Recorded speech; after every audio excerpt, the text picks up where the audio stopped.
NDA ప్రభుత్వం స్థాపించి 100 రోజులు పూర్తి చేసుకున్న సందర్భంగా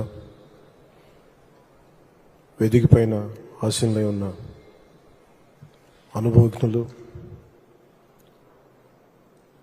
అపరిమితమైన మేధా సంపత్తు, నాయకత్వపు లక్షణాలు పుణికిపుచ్చుకున్న కలిసిన తెలుగుదేశం పార్టీ జాతీయ అధ్యక్షులు, నాలుగోసారి ముఖ్యమంత్రిగా ప్రమాణ స్వీకారం చేసిన శ్రీ నారా చంద్రబాబు నాయుడు గారికి నా హృదయపూర్వక నమస్కారం. భారతీయ జనతా పార్టీ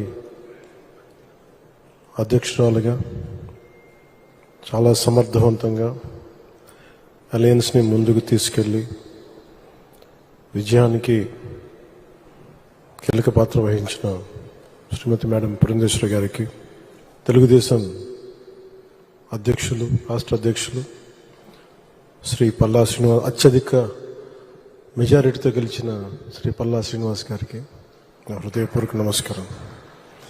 అందరూ చెప్పేవాళ్ళు స్టేట్లో ఎక్కువ మెజారిటీ నీకు వస్తుంటే నేను వినేవాడిని, కానీ నాకు అర్థమైంది అంటే అది గెలుపు ఆయన వల్ల సాధ్యం. అందుకే మనస్ఫూర్తిగా ఆయనకి నా కంగ్రాచులేషన్స్ చెప్తాను. గెలుపు మెజారిటీ ఎవరిదని కాదు, కానీ సరైన వ్యక్తికి సరైన గెలుపు వచ్చినప్పుడు అది ఎంత ఆనందంగా ఉంటుందో నాకు పల్లా శ్రీనివాస్ గారిని చూస్తే అనిపిస్తుంది. ఆయన గెలుపు నాకు నిజంగా చాలా ఆనందాన్ని ఇచ్చింది, అంత భారీ మెజారిటీ. ఈ 100 రోజులు పూర్తి చేసుకున్నామంటే ఇది సరిగ్గా మీరు నన్ను గౌరవ ముఖ్యమంత్రి చంద్రబాబు గారిని ఆ రోజున ఆయన ప్రతిపక్ష నాయకులుగా ఉన్నప్పుడు ఆయన్ని ఇబ్బంది పెట్టి రాజమండ్రిలో పెట్టినప్పుడు, ఇక్కడ మన విజయవాడలో ఉన్నప్పుడు ఆయన మద్దతుగా నేను వస్తే ఆ రోజున నన్ను ఆపితే నేను ఆ రోజున ఒకటే మాట చెప్పాను అందరికీ, అప్పుడున్న అధికారులందరికీ, సరిగ్గా మీకు 6 నెలల్లో ప్రభుత్వం మారిపోతుంది, మీరు వెయిట్ చేయండి.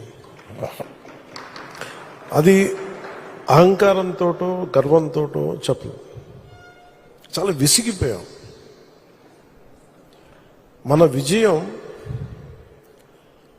ఇదే కూతవేట దూరంలోని ఇప్పటం గ్రామంలో జనసేన సభ పెట్టి వైసీపీ వ్యతిరేక ఓటుని చీలనివ్వం అని ఒక ప్రతిపాదన చేసినప్పుడు దాని వెనక తెలివితేటలు కానీ వ్యూహాలు కానీ ఏమి లేవు. ఒకటే ఒక లక్షణం ఏంటంటే లోపల గుండెల్లో రాష్ట్రం బాగుండాలి, విభజన దగ్గర నుంచి నలిగిపోతా వచ్చాం, బాగుండాలని ఒక్క బలీయమైన కోరిక తప్ప ఇంకేం లేదు దాని వెనక.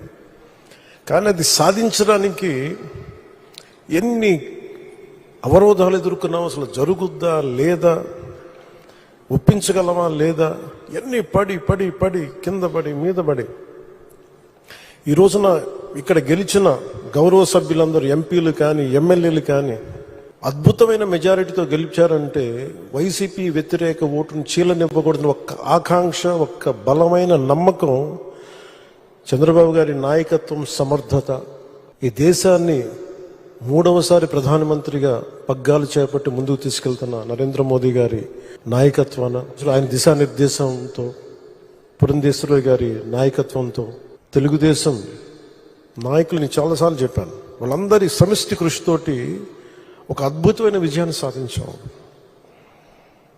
నాకు చాలాసార్లు అనిపించేది, ప్రతిసారి ఏం చెప్పాను, రోడ్ల మీదకి వెళ్తున్నప్పుడు మీరు గెలవరండి, ఇప్పుడున్న వైసీపీ గెలుస్తుంది, మీరు గెలవరు. ప్రతిరోజు బయట వాళ్ళు ఎవరు చెప్పేవాళ్ళు, మనతో పాటు పక్కన ఉండేవాళ్ళు చెప్పేవాళ్ళు మాట. అసలు నమ్మకం ఉన్నది ఎవరికి అంటే, అసలు చెక్కు చెదరని గెలుస్తున్నాం, కొడుతున్నాం, నెగిటివ్ థాటే ఉండకూడదు, 170కి 160 కొట్టాలన్న మొదటి రోజు నుంచి చెప్పింది శ్రీ నారా చంద్రబాబు నాయుడు గారు చెప్పారన్నమాట. మనం అనుకుంటున్నాం, చేస్తున్నాం, చాలా జాగ్రత్తగా ఉంటారు, వ్యూహాలు ఉంటాయి, అన్నీ ఉంటాయి. కానీ ఎక్కడా కూడా ఆయన దగ్గర నుంచి నేను నేర్చుకుంది కించిత్తు అధైర్యం లేదు, భయం లేదు ఆయన దగ్గర. అంటే ఆయనకున్న అపారమైన అనుభవం నేను ప్రత్యక్షంగా చూశాను, జాతీయ స్థాయిలో చూశాను, ఆయన రాజమండ్రిలో ఉన్నప్పుడు చూశాను.